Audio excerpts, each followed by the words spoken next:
So that kind of correlates. This probably won't be the answer, but my next question is: what's one thing about kids ministry or kids ministry and faith that has surprised you beyond the fact that packing peanuts was a bad life choice? That surprises in a good way or a bad way? I'm hoping for good, but if it was bad, that's okay. I mean, you learn a lot. Yeah. I mean, I think a lot of people would be surprised just like how deep kids' faith is. Like it's not just surface. Like it's not like kids really think about things and like ask questions, and they really can have deep seated beliefs about things. Like it's not just surface, and like what you tell them is what they believe. Like I think maybe a lot of people would be surprised by that if they spent time with the kids. Oh yeah. And I would say how much I learn from the kids, like through their question asking, through their praying. Like you can learn a lot about a kid when they pray and what's on their heart, and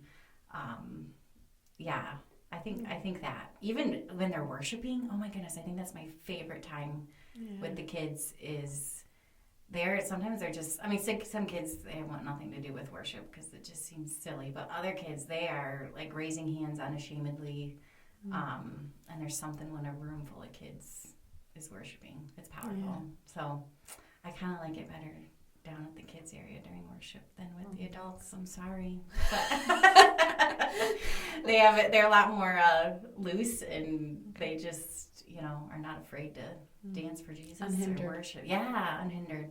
So okay. Yeah, I think that.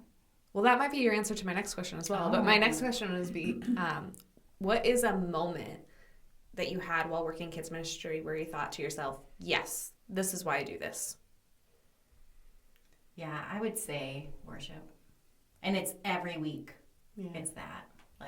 And I think seeing kids that have been in kids ministry that like when they graduate out saying like, I want to come back and serve. Yeah. I think that's also a moment where you're like, okay, like this has become real for them. Yeah.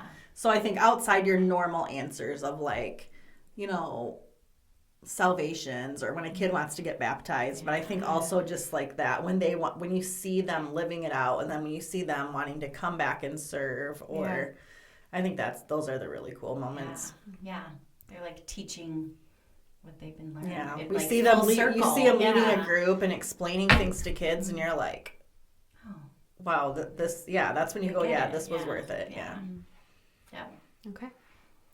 On the kind of opposite end of that scale, what do you think is the biggest challenge that you guys are facing in children's ministry now?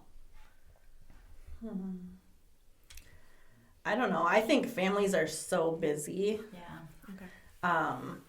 And so just, I don't know. I think just having families like prioritize faith in Jesus and having kids see that like that's what's most important at home. Like that's mom and dad make time for that over sports and all these other things that are going on. I just think that competition for time is like getting greater and greater now than it ever has been before. Mm-hmm.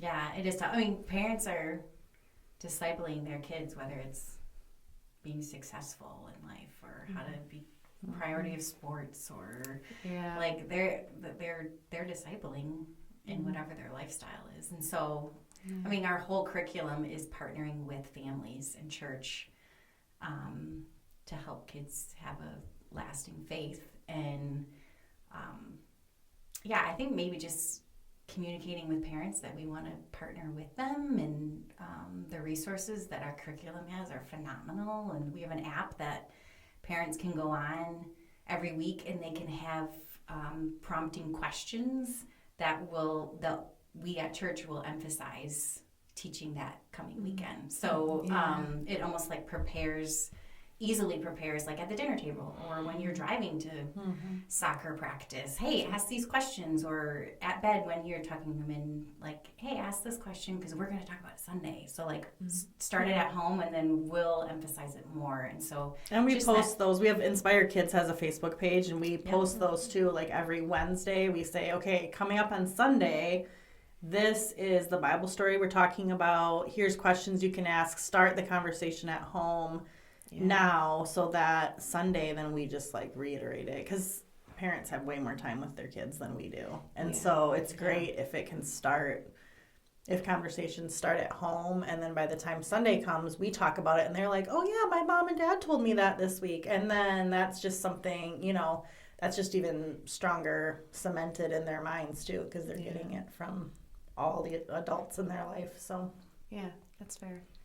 I saw a reel on Instagram the other day where a pastor was giving his weekend sermon, and he asked the question, he goes, what would happen if parents put as much time, energy, and effort into their children's faith lives as they did into their children's sports? And the crowd like audibly like, ooh, like you heard everyone react to that. But it's so true, because people are spending so much money as well in kids sports, and the chances of getting scholarships is so low. Getting the best equipment, getting like personal coaches, getting like nutrition, the payoff preparing them. The payoff is they might get a scholarship to play that might make college a little bit cheaper, that might benefit them in life. But then like if you put the same time, energy, and effort into their faith, that's eternal. You know, so that's a huge thing. It's hard, but I would say that is a big challenge. I know. Yeah, we want to help. We want to help. You know, and so I guess just strengthening that partnership that we have. Awesome. So, and I think, and I don't even know if we can say this, but we are working on stuff, events where we're doing intentional family. I don't want to give away too much, but that's stuff's coming up soon. Sneak peek of intentional family evenings where we can help equip families with practical tools and stuff. So keep your ears open. Love that stuff.